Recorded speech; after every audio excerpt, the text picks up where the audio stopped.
Entonces nosotros nos vamos a centrar en lo que es la nefrona. La nefrona es un tubo que sufre ciertas modificaciones antes de tomar su forma definitiva y la primera parte es llamada la cápsula de Bowman. Como vemos, la cápsula de Bowman es una especie de balón, una cavidad a la cual le entra el glomérulo. Cuando el glomérulo entra a esta cápsula, arrastra las células planas, mírenlas, de la cápsula, células planas, las arrastra, se las lleva y esas células se convierten en podocitos. Los podocitos se originan de las células epiteliales que forman la cápsula de Bowman. Tiene una hoja visceral que cubre los capilares, una hoja parietal que delimita externamente dicha cápsula, formada por células planas cuyos núcleos protruyen. Tiene un polo vascular por donde entran los vasos sanguíneos y el polo urinario es donde termina la cápsula de Bowman y empieza el túbulo, la segunda parte de la nefrona, que es el túbulo proximal. Túbulo proximal. Acá podemos nosotros observar lo mismo, pero ya en el corte histológico. Entonces observamos nosotros la hoja parietal de la cápsula de Bowman y la hoja visceral, que se convierte en estas células llamadas los podocitos.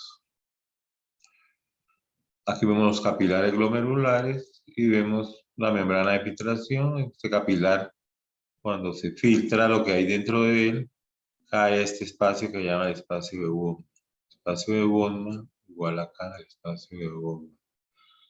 Acá nos damos cuenta que cuando se pasa la barrera de filtración, estos pedicelos acá de los podocitos y se cae a este espacio, se llama el espacio de Bowman, ya sea acá o acá. Se ha pasado la barrera de filtración o hacia la parte externa, que es como más se representa, es el espacio de Bowman. Entonces, el glomérulo, que es la ramificación de la arteria deferente, la recolección en la arteria deferente, que es esta, el polo vascular, el glomérulo envuelto por la cápsula de Bowman se llama el corpúsculo renal. Y en términos más específicos, el corpúsculo renal tiene un polo vascular y un polo urinario.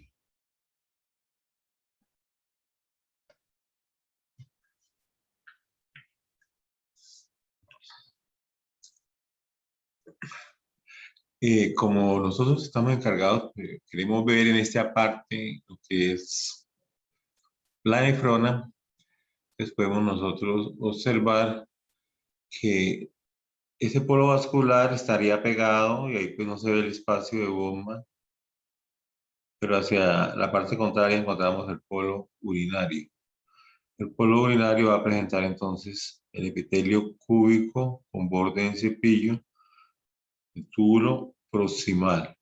Para poder cortarlo necesitamos un corte que pase por todo el centro del túbulo proximal para poder ver la luz y la solución de continuidad, o donde tiene que ver el filtrado urinario. El filtrado se mete por el polo urinario y tiene contacto inmediatamente con las primeras células del túbulo proximal.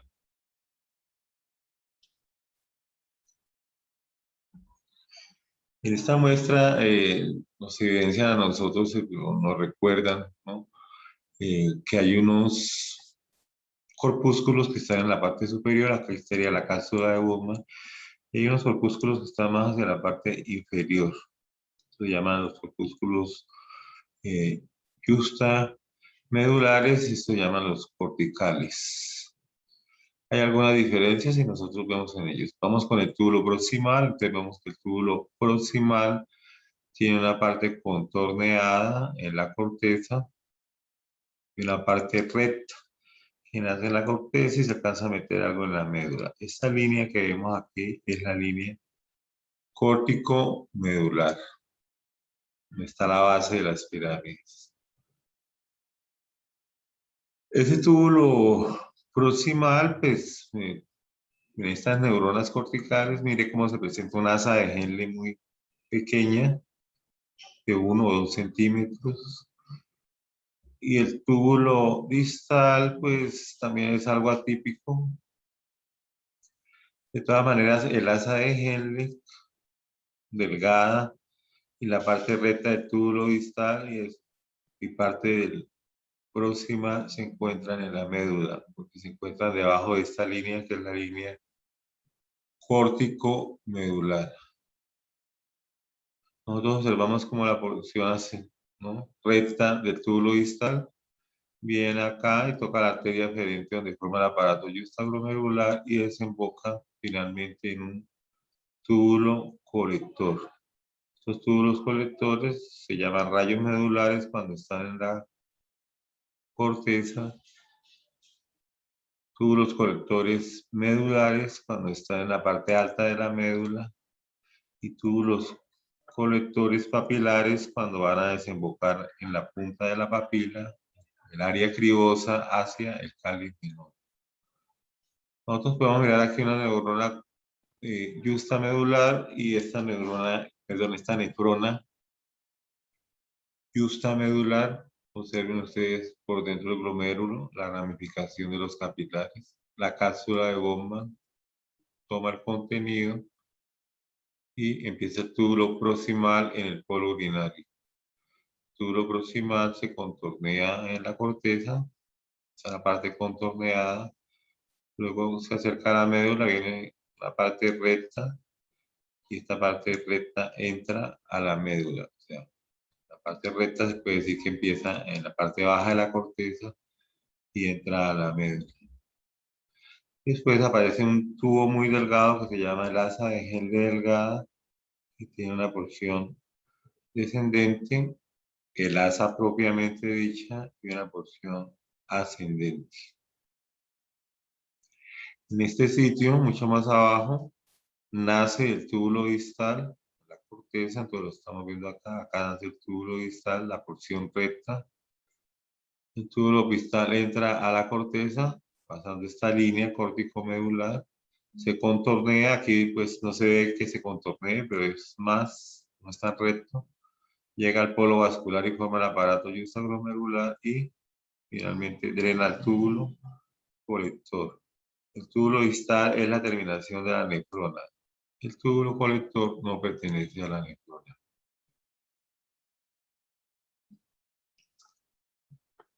Esta unidad que estamos viendo nosotros acá, la nefrona, cápsula de Bowman, túbulo proximal que tiene una parte contorneada y una parte recta,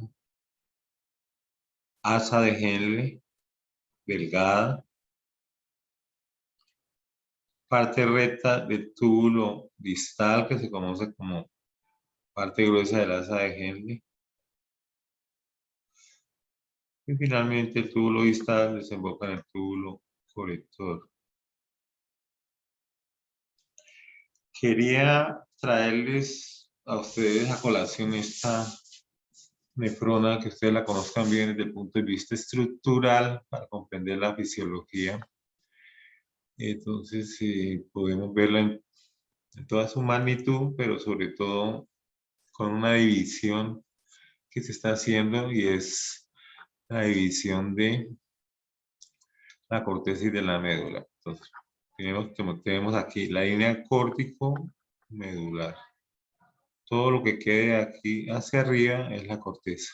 En la corteza pues están los corpúsculos.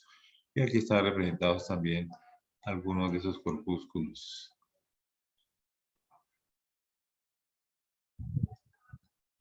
Observamos lo que estamos hablando, las neuronas corticales, como tienen pues un túbulo distal algo atípico, una parte recta acá, el asa de Henle es mucho más cortica, etcétera. Y lo mismo el túbulo distal, la parte recta, Cruza, sube, se contornea algo, aquí iría al polo vascular a formar el aparato yuxtaglomerular. Vamos a esto. Entonces esta es la yuxta medular. Acá nace el túbulo proximal. El túbulo proximal tiene una parte contorneada. Y cuando llega acá, tiene una parte recta. De la parte recta de acá hasta acá. A estas rayitas. Ahorita le vamos a dar nombre para que ustedes distingan. Y posteriormente nosotros tenemos el asa de Henle delgada. Viene la porción descendente, el asa propiamente dicha y la porción ascendente. Pero en estas rayitas que vemos aquí, ahí en la rayita de abajo nace el túbulo distal. En la primera parte del túbulo distal, esta parte recta, estamos en la médula, seguimos por la médula, seguimos por la médula, y aquí llegamos a la corteza. Entonces el túbulo distal aquí se contornea, va y forma el aparato yuxtaglomerular al polo vascular con la arteria aferente, sigue su camino y desemboca en el túbulo colector. De tal manera que nosotros podemos ver una cosa acá muy importante y es donde se hacen los estudios. Este sitio donde la porción de recta del túbulo proximal viene y entra a la médula, porque esta es la línea corticomedular, estamos entrando a la médula. Acá entramos a la médula y aquí termina la porción recta del túbulo proximal. Entonces, ese lugar se llama la banda medular interna. ¿Sí? Y esta parte que va entre donde muere la porción recta del túbulo proximal y nace el túbulo distal, o sea, este pedazo de acá, se llama la banda medular interna. ¿De quién? De la médula externa. Entonces la médula externa va de acá hasta acá. Y la médula interna va de acá hasta la punta de la pirámide. Entonces que quede comprendido, ¿no?, qué es la banda medular interna y qué es la banda medular externa. Entonces a la médula externa. Esta es la médula interna. ¿Esto por qué? Porque los estudiosos de riñón, algunos trabajan en banda medular interna y otros en banda medular externa. Eso es de la médula. Sería tratar de mirar y de estudiar entonces primero los túbulos proximales. Los túbulos proximales en este corte los estamos viendo nosotros en una gran cantidad porque están contorneados. Los túbulos proximales entonces se ven de un color rojizo. Generalmente empiezan en el cuello del túbulo proximal. Como lo veíamos nosotros, acá es el cuello del túbulo proximal. Es importante porque el túbulo proximal, ya sea en toda su parte, todo lo que lo conforma, está compuesto o reabsorbe el 70% de agua, glucosa, sodio, cloro, potasio, ¿sí?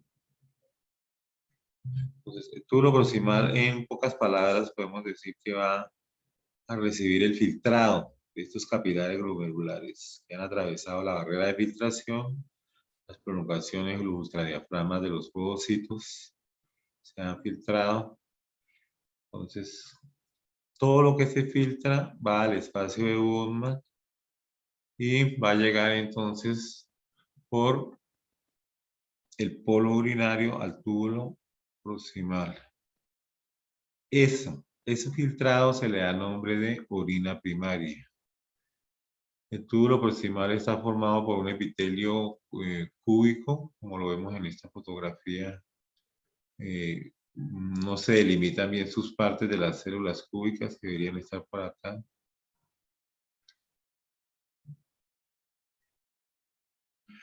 En la superficie interna vemos las microvellosidades de este túbulo formado por estas células cúbicas. Cada célula cúbica tiene entre 3.000 y 4.000 microvellosidades. Estas microvellosidades y las células cúbicas se separan por complejos de unión, o sea, por uniones ocluyentes y adherentes, y ahí tienen pliegues entre ellas, lo cual no permite que se vea clara el límite que tienen. Tienen interdigitaciones basales y por eso no se ve la membrana, ¿sí? Estas células tienen estriaciones hacia la parte inferior y estas estriaciones hacia los lados están repletas de mitocondrias. Lo cual quiere decir que estas células hacen bastante gasto de energía, o sea, utilizan lo que son las ATPasas, la bomba sodio-potasio, las bombas de hidrógeno, las bombas de protones, transportadores activos de glucosa y de otras sustancias, transportadores de aguas por sus caras laterales, por sus pliegues laterales y por su borde apical, etcétera.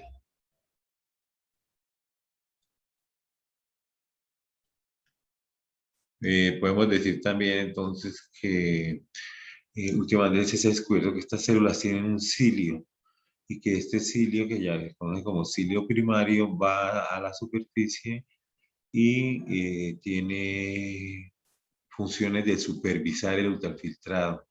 ¿De qué manera está el ultrafiltrado? Hay dos proteínas que ayudan a este túbulo proximal a llevar agua. Entonces tenemos nosotros la aquaporina 1, que pesa 30 kilovatios.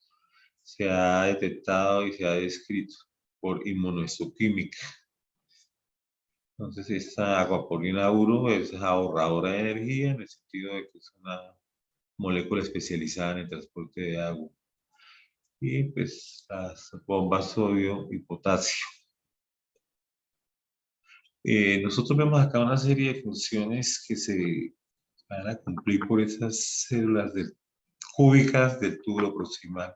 Usted que está ya formado por microvellosidades que tienen actina, vigina y fimbrina y van a hacer todas estas acciones acá que ustedes conocen, ¿no? Más que todo porque acordémonos que la corteza, en la corteza, el líquido que nosotros tenemos en los túbulos proximales es muy parecido al plasma, es un líquido isosmótico. Sin embargo, ese ya en las caras laterales, ¿no? De las células cúbicas, porque las células cúbicas tienen una parte apical que tiene las microvellosidades, tenemos túbulos distales, ¿no? Túbulos proximales, que es los que estamos viendo. Entonces, ahí nosotros vemos, ¿no? lo que estábamos hablando. ¿Qué otra cosa podríamos decir nosotros de este túbulo proximal, no? Pues pensar que en el interior hay de esas microvellosidades, hay un glicocáliz, que hay ADPasas, hay disacaridasas, hay peptidasas que generalmente vienen del páncreas y están terminando de hacer el producto, ¿sí? De la absorción, productos de recuperación. El túbulo proximal también va a hacer una reabsorción de pequeños péptidos de aminoácidos y de monosacáridos. Cuando hablamos de monosacáridos como la glucosa y como la fructosa.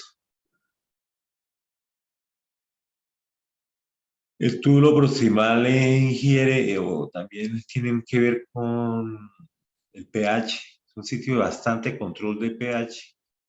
Entonces tenemos un sitio que maneja el ácido carbónico, el bicarbonato y la anhidrasa carbónica.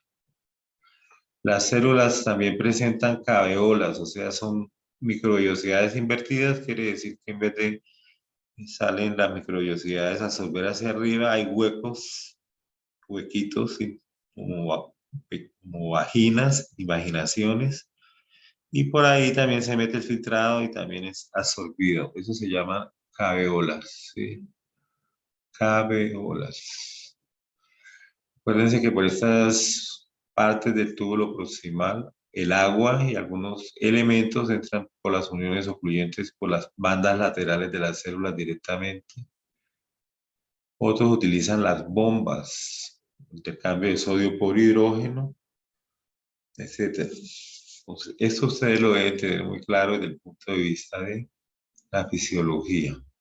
Como esto es una clase de histología, pues no lo vamos a detallar, pero es la importancia. Aquí señalamos el túbulo proximal. El túbulo proximal tiene tres partes. Entonces, la primera parte se llama la porción S1, que equivale a las 2/3 partes. Mire, acá lo estoy señalando, a las 2/3 partes de la parte contorneada de ese túbulo proximal. Esa es la porción S1. La porción S2 es la tercera parte contorneada que falta y una tercera parte de la porción recta. Esa es la porción S2 del túbulo proximal. Y la porción S3 es la porción que falta de la parte recta, que llega hasta la banda medular externa. ¿Qué diferencias podríamos encontrar nosotros entre esas diferentes porciones? Sencillamente que la porción S1 va a tener más número de microvellosidades, entre 4 y 5.000 presumiblemente, como en el duodeno cuando empezamos, en ese sitio donde hay más microvellosidades, y hablamos del intestino, aquí hablamos del riñón, entonces hay más microvellosidades, tienen entre 1.3 y 1.5 micras de largas. Hay bastantes caveolas para ayudar a la absorción y abundan las mitocondrias en gran cantidad, por lo cual podemos decir que esta parte es la parte S1, es la parte de más reabsorción. Luego vendría la parte S2, sencillamente disminuye el número de caveolas, disminuye el largo de las microvellosidades y el número por célula. Y la porción S3, que sería la última, esta de acá, lo que queda de la porción recta, los 2/3, donde ya no tiene caveolas, tiene menos vellosidades, pero igualmente sus características internas se parecen al túbulo proximal. Por eso no hay que decirle que el túbulo contorneado proximal, no. O sea, debe llamar el túbulo proximal, que tiene una porción contorneada, que ocupa la corteza, que tiene la porción S1 y S2, y la porción recta, que tiene parte de S2 y S3.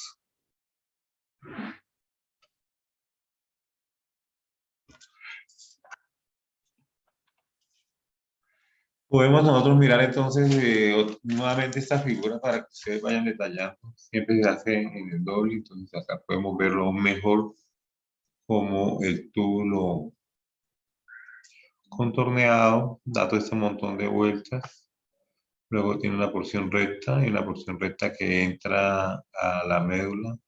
Y aparece la segunda parte, que es el asa de Henle. Entonces el asa de Henle, algunos libros, como esto llama el túbulo proximal, han llamado a esto túbulo intermedio, al que es delgadito, y el túbulo distal, pues al que nosotros conocemos como túbulo distal, para que sea una nomenclatura más sencilla. Es decir, yo hay un túbulo proximal, un túbulo intermedio y un túbulo distal. Pero por ahora sigamos llamando al túbulo intermedio asa de Henle delgada, que la asa de Henle gruesa generalmente corresponde a la porción recta del túbulo distal, más que todo, más que el proximal, porción gruesa de la asa de Henle que nombran los libros.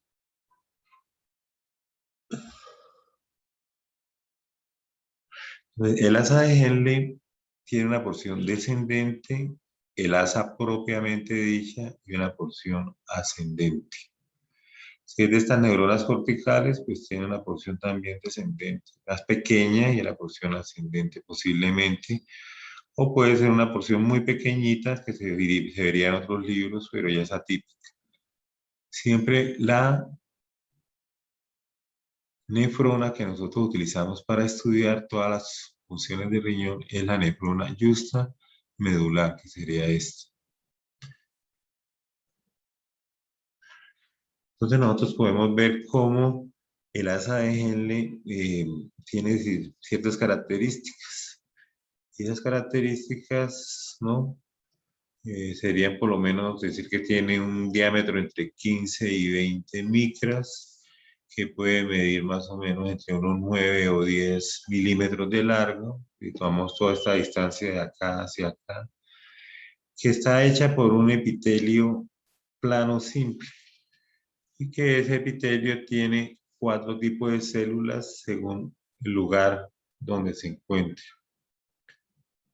Entonces, las células tipo 1 tienen pocas organelas y tienen pocas interdigitaciones.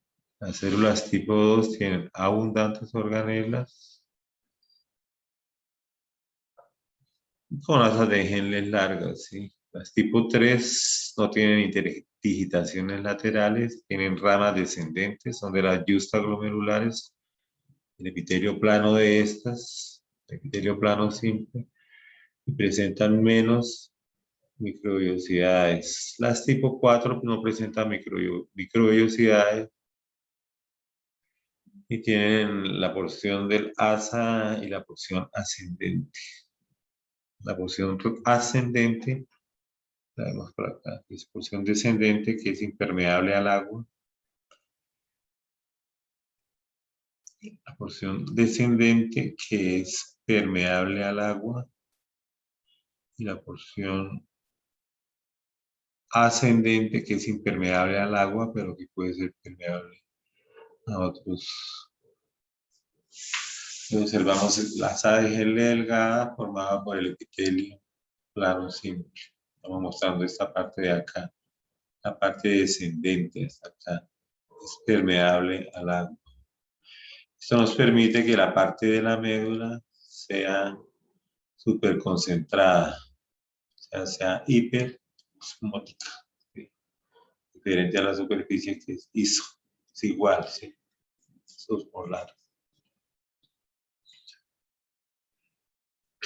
Al hacer nosotros un corte en la médula podemos ver las asas de Henle gruesas y delgadas. Entonces podemos observar aquí las asas delgadas con un epitelio plano simple.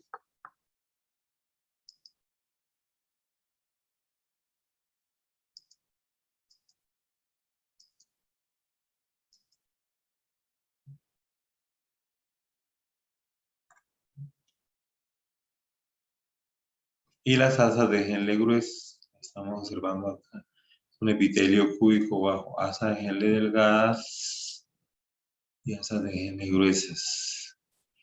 Fisiológicamente ustedes lo que tienen que aprender a saber es qué sucede en esas asas gruesas, esa asa de Henle delgada en su porción descendente, en su porción ascendente. Entonces acá para demostrarles las células planas que forman el asa, entonces las tipo 1 se encuentran aquí en la corteza. Entonces miremos que en la corteza a veces el asa de Henle solamente tiene este pedacito que no es ni descendente ni ascendente. Entonces el tipo 1 con las características que le nombré. ¿Sí? El tipo 2 se encuentra acá en el asa de Henle que está llegando al túbulo distal, a la porción recta del túbulo distal. Ese pedacito corresponde a células planas del tipo 2. El tipo 3 sería entonces el asa de Henle ascendente que nosotros ocupamos acá. Este sitio tiene el tipo 3. Y el tipo 4 correspondería a las células planas y la manera como se disponen en la porción descendente del asa de Henle. Esto lo pueden complementar en el libro de Gardner, donde hay un cuadro que nombra la localización y las características de estas células.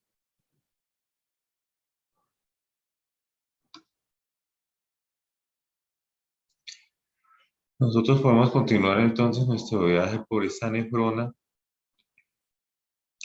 Estamos hablando entonces que vamos aquí en esta parte y que Entonces salimos del túbulo proximal, la porción recta, salimos de aquí, la porción delgada del asa de Henle o túbulo intermedio, la parte descendente, el asa propiamente dicha y la parte ascendente.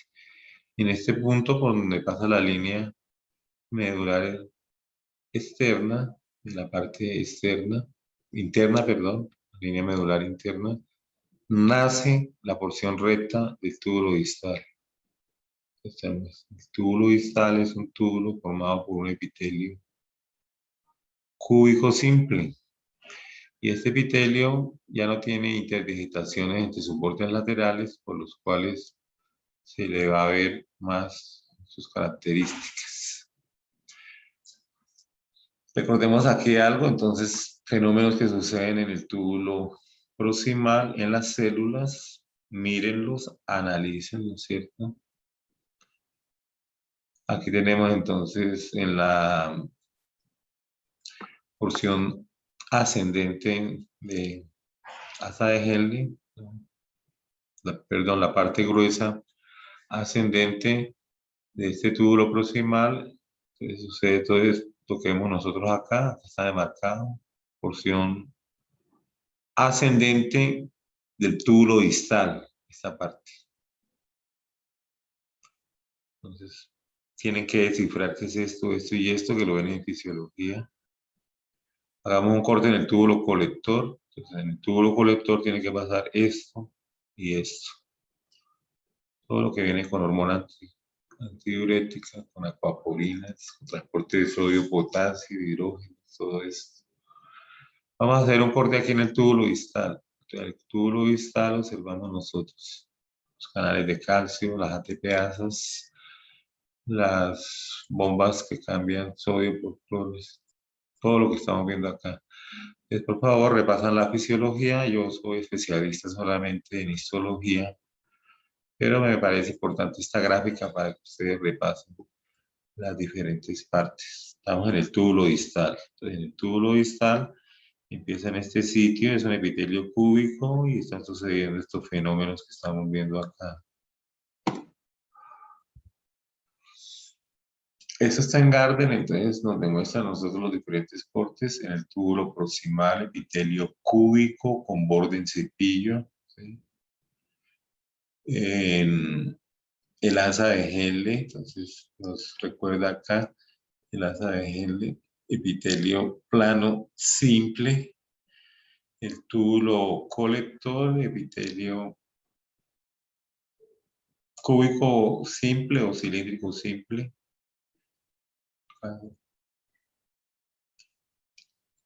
Lo mismo que el túbulo distal. Estamos viendo algo sobre el túbulo distal.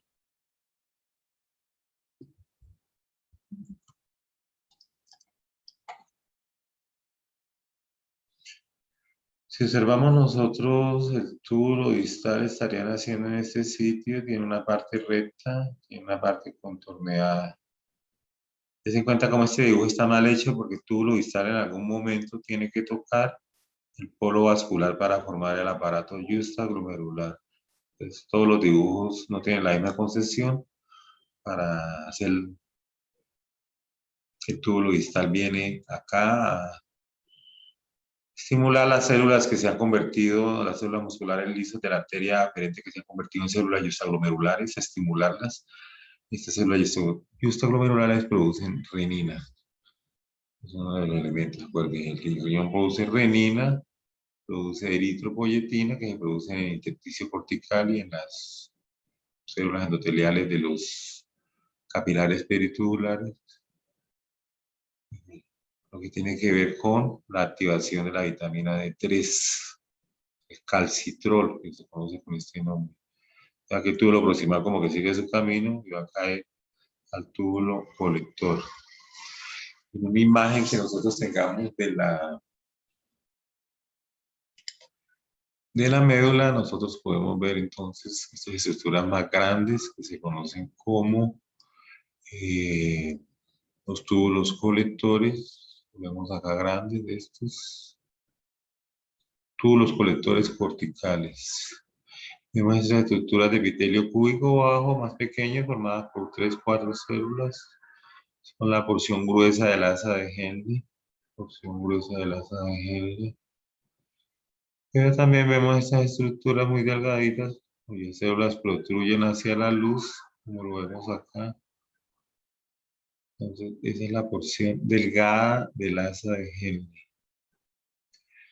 Y rodeando en la parte intersticial vemos la arteria diferente de todos esos corpúsculos justamedulares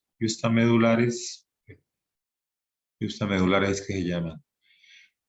Pues emiten estos capilares que se van con las asas de Henle hacia abajo, hacia la papila y con todos estos tubos, formando los vasos rectos. Entonces, esto sería lo que nosotros esperaremos encontrar en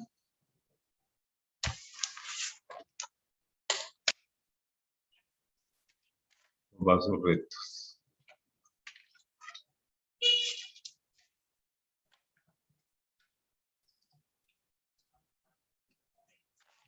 En esta estructura observamos más hacia la médula, entonces vamos a encontrar nosotros la punta de la pirámide que se llama la papila renal. Aquí la punta tiene bastantes agujeros que llama el área cribiforme. Aquí estamos observando nosotros esa punta piramidal que desemboca hacia acá, hacia esto que se conoce como el cáliz menor. Acá está el epitelio de transición, el seno renal, y vemos la arteria hacia la parte central. Mejor lo vemos nosotros acá, vemos cómo esta es la pirámide y en la pirámide se mete esto que son las columnas renales. Las columnas renales tienen corteza, por eso vemos aquí los corpúsculos, los túbulos proximales y distales. La punta de la pirámide, entonces aquí está el área cribosa y estos son los túbulos colectores papilares, grandísimos, con un epitelio cilíndrico, más o menos como lo podemos evidenciar por acá. El cáliz menor y el epitelio de transición. Ya hacia este lado queda el seno renal, que es por donde entran los vasos. Al otro lado vemos la otra columna renal que desciende desde la corteza renal. Al examinar más de fondo, entonces observamos nosotros el túbulo colector papilar con sus células cilíndricas altas que va a desembocar al cáliz menor. Aquí hay uno, en esta parte se puede evidenciar otro. Y aquí el número 2 nos muestra a nosotros un corte transversal, un corte tangencial. O sea, esta superficie, cortarla por encima y mirarla por encima, lo vemos de esta manera. Las células son poliédricas, evidenciándonos una vez más lo que yo he dicho, que los epitelios son poliédricos. Hacemos un pequeño repaso, entonces nosotros vemos aquí el túbulo proximal, la parte recta, ¿sí? Aquí vemos la parte recta del túbulo distal, entre esta parte recta y esta parte recta está la banda medular interna, y de acá hacia arriba está la banda medular externa. ¿De qué? De la parte externa de la médula. Y esta es la parte interna de la médula. Aquí se nombran las diferentes presiones. La fisiología renal es complicada, bonita, es difícil de entender. Deben ustedes mirarla. No sé. Vamos a mirar los túbulos colectores que tienen. Entonces, los túbulos colectores se caracterizan por presentar dos tipos de células. Unas células se conocen como células principales, que son claras, y unas células que se conocen como células intercaladas. Entonces, las células principales, que las vemos más claras acá, como más blancas, contienen ATPasas y reabsorben sodio y secretan potasio. Las células intercaladas, que son las células más oscuras, como estas. Ustedes tienen que ver estas células intercaladas, células oscuras, Entonces reabsorben potasio. Tienen microvellosidades apicales, tienen abundantes mitocondrias, que hacen secreción de hidrógenos o de bicarbonato. Entonces, son importantes para el equilibrio ácido-básico y para la acidificación o no de la orina. El túbulo colector puede sufrir alguna enfermedad genética que se llama la poliquistosis renal autosómica dominante, y esta enfermedad hace entonces que se formen grandes quistes en el riñón, como la enfermedad poliquística.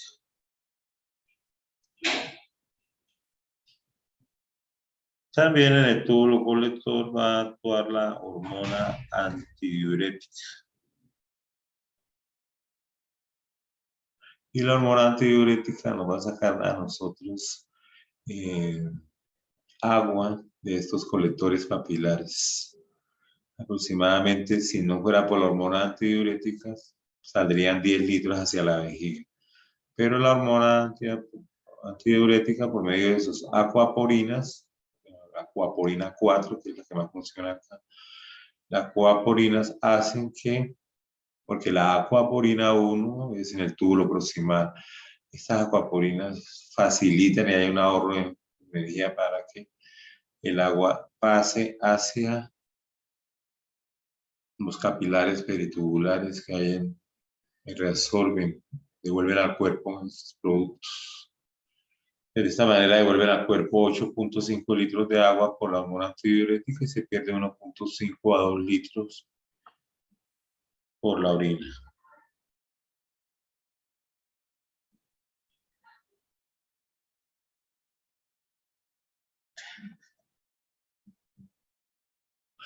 Ya para terminar, pues nosotros podríamos hablar un poco de lo que es el uréter. Entonces, esto nosotros lo vemos en la parte de histología.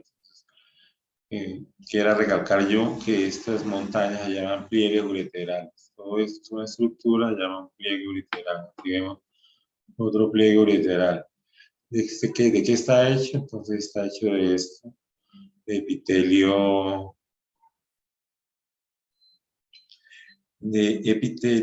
de transición con una membrana basal debajo. Esa membrana basal se llama lámina propia. Posteriormente encontramos nosotros la submucosa del uréter y luego encontramos las tres capas. La capa muscular longitudinal interna, la capa circular media y la capa longitudinal externa. Acá a este lado podemos ver también esto. Finalmente encontramos la capa adventicia, que no la cubre un epitelio plano mesotelio, por eso no es serosa. Es la capa adventicia que cubre este órgano. Entonces, en resumen, podemos decir que hay una mucosa, una pequeña submucosa, una muscular que tiene tres capas y una serosa. Acá podemos ampliarlo más, entonces vemos el pliegue ureteral, la lámina propia que tiene tejido conectivo lazo, el epitelio de transición, la submucosa, algunos pequeños vasos sanguíneos, el tejido conectivo denso irregular, y las tres capas musculares, la longitudinal, la circular y la otra, pues a veces no es muy clara, depende del sitio donde se corte el uréter. En la vejiga podemos encontrar el epitelio, esta sería la membrana basal que separa el epitelio de la lámina propia. El epitelio presenta las células endomo o las células globosas que tienen la característica de soportar la distensión. Esto sucede cuando la vejiga se llena de orina y aumenta su volumen. Estas células pasan de ser células redondas, cilíndricas, a ser células planas largas. Por eso ese tránsito que tienen las células entre esos dos estados ha llevado también a que este epitelio se le dé el nombre de epitelio de transición. Aquí observamos nosotros un capilar sanguíneo, una célula endotelial, aquí observamos una vénula, esto es colágeno, tejido con conectivo lazo, con colágeno, pequeñas arteriolas, fibroblastos y fibrocitos, esta arteriola con unas 6 células endoteliales que se han recogido y las capas musculares. Acá también existen las mismas capas musculares que en el uréter, pero no se evidencian bien, solamente la vamos a llamar la muscular de la vejiga. Bueno, amigos, entonces con esto hemos concluido lo que es lo relacionado con la parte de la nefrona. Tenemos profe blanco, histología renal 3